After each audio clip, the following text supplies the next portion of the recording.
नमस्कार, next time news देख रहे हैं आप। मैं हूं आपके साथ तनुज दीक्षित। इस बार लोकसभा के चुनावों में भारतीय जनता पार्टी को उत्तर प्रदेश में भारी घाटा देखने को मिला। 80 लोकसभा सीटों में से बीजेपी सिर्फ 33 सीटों पर ही जीत दर्ज कर पाई।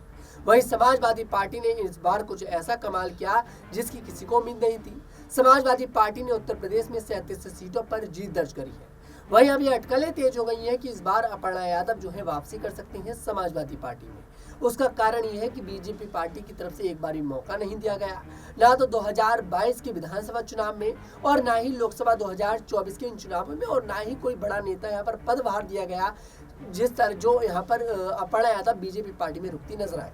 ऐसे में चुनाव प्रचार के दौरान भी अपर्णा यादव की मुलाकात हुई। जब लोकसभा 2024 के चुनाव थे तब उनकी मुलाकात हुई थी शिवपाल यादव से, और जो कि उनके रिश्ते में चाचा लगते हैं। कहीं ना कहीं अब कहा जा रहा है कि शिवपाल यादव भी वो मोहरा है जो यहाँ पर अपर्णा यादव की वापसी कराते नजर आएंगे।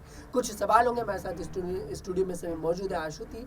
आशुति, बहुत बहुत स्वागत है आपका। सबसे पहला सवाल आपसे यही लेना चाहूंगा कि शिवपाल यादव जो है एक समय में समाजवादी पार्टी से अलग हो गए थे, अपनी पार्टी अलग बना ली थी, लेकिन चुनाव भी लड़ा था। गलती शिवपाल यादव से भी हुई थी, लेकिन अब जो गलती यहाँ पर अपर्णा यादव करती नजर आ रही है, शिवपाल यादव सबसे ज्यादा कोशिश कर रहे हैं कि अपर्णा यादव की वापसी हो जाए। क्या शिवपाल यादव कामयाब होते नजर आएंगे? देखिए, शिवपाल यादव कोशिश तो पूरी कर रहे हैं और लगातार आप देखें ना केवल शिवपाल यादव बल्कि अखिलेश यादव की भी यही कोशिश है कि अपर्णा यादव वापसी आ जाए। डिम्पल यादव से उनकी आप देखें कहीं ना कहीं बातचीत भी चल रही है, लेकिन मुझे ऐसा लगता है कि अपर्णा यादव का समाजवादी पार्टी में वापसी आना, मुझे नहीं लगता वो भारतीय जनता पार्टी को अब आकर इस वक्त पर आकर धोखा देती या बगावत करती नजर आएंगे। लेकिन बगावत तो बीजेपी पार्टी कर रही है। बिल्कुल, कहीं ना कहीं उनको मौका नहीं दिया जा रहा है। अपर्णा यादव को कोई आप देखें पद नहीं दिया जा रहा है, पद भी छोड़िए उनको चुनाव लड़ने का मौका नहीं दिया जा रहा है। तो मुझे लगता है देखिए उसमें गलती थोड़ी अपर्णा यादव की भी है, भारतीय जनता पार्टी की बिल्कुल गलती है। लेकिन अगर आप बतौर एक कार्यकर्ता खुद अगर सामने से आप देखें मौका नहीं उठाएंगे और आप सीएम योगी आदित्यनाथ को अपना भाई कहती हैं, तो अगर आप अपने भाई से भी बातचीत करके चुनाव में कहीं ना कहीं लड़ने का प्रयास नहीं करेंगी तो आखिर आपके राजनीति में होने का क्या फायदा है? बहुत बड़ा सवाल देखिए ये भी उठता है। दूसरा सवाल ये भी उठता है कि अपर्णा यादव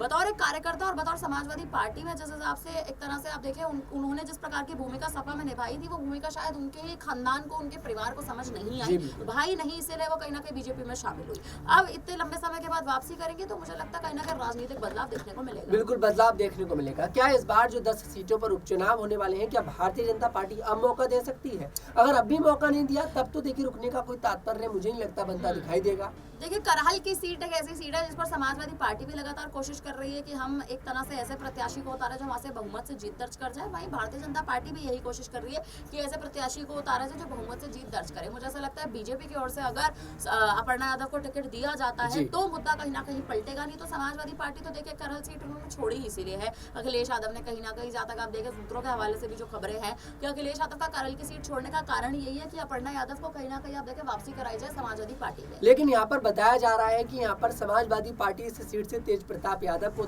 उतार सकती है, जिन्हें पहले कन्नौज सीट से सांसदी का चुनाव लड़ाने की कोशिश की जा रही थी समाजवादी पार्टी की तरफ से। लेकिन जी, अगर यहाँ पर बीजेपी अपना कैंडिडेट उतारती है, अगर अपर्णा यादव को उतारती है, तब तो अपर्णा यादव को अपने परिवार के अगेंस्ट जाना पड़ेगा। तब क्या स्थिति होगी? देखिए, परिवार के विरुद्ध अपर्णा यादव मैनपुरी के समय पे भी नहीं गई। जब उनको लोकसभा चुनाव के दौरान मैनपुरी से टिकट देने के लिए बातचीत हो रही थी, उन्होंने साफ तौर पर मना कर दिया था। इसीलिए अब जो मौजूदा स्थिति इस हिसाब से बन रखी है कि कयास तो लगाया जा रहा है कि समाजवादी पार्टी में वो वापसी कर सकती है, लेकिन जैसे शिवपाल यादव हमेशा कहते हैं कि हमारे घर के बच्चे कभी बगावत नहीं करते, हमारे घर के बच्चों को कभी पलटना नहीं आता अपने बयानों से, तो अपर्णा यादव उस पर कितनी खड़ी उतरती नजर आएंगी, ये अब देखने वाली बात। जी, वाकई में अब देखना दिलचस्प होगा कि आखिरकार अपर्णा यादव क्या फैसला करती नजर आएंगी, क्योंकि अब कुछ ही दिनों में पता लग जाएगा कि अपर्णा यादव भारतीय जनता पार्टी में रहेंगी या समाजवादी पार्टी में जाएंगी, और बीजेपी की एक बार फिर से परीक्षा ली जाएगी, क्योंकि 10 सीटों पर उपचुनाव है उत्तर प्रदेश में।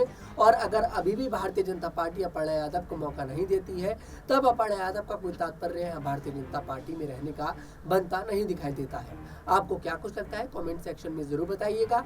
अगर आपको हमारा वीडियो पसंद है, हमारी वीडियो को लाइक करें, शेयर करें और हमारे चैनल को जरूर सब्सक्राइब करें।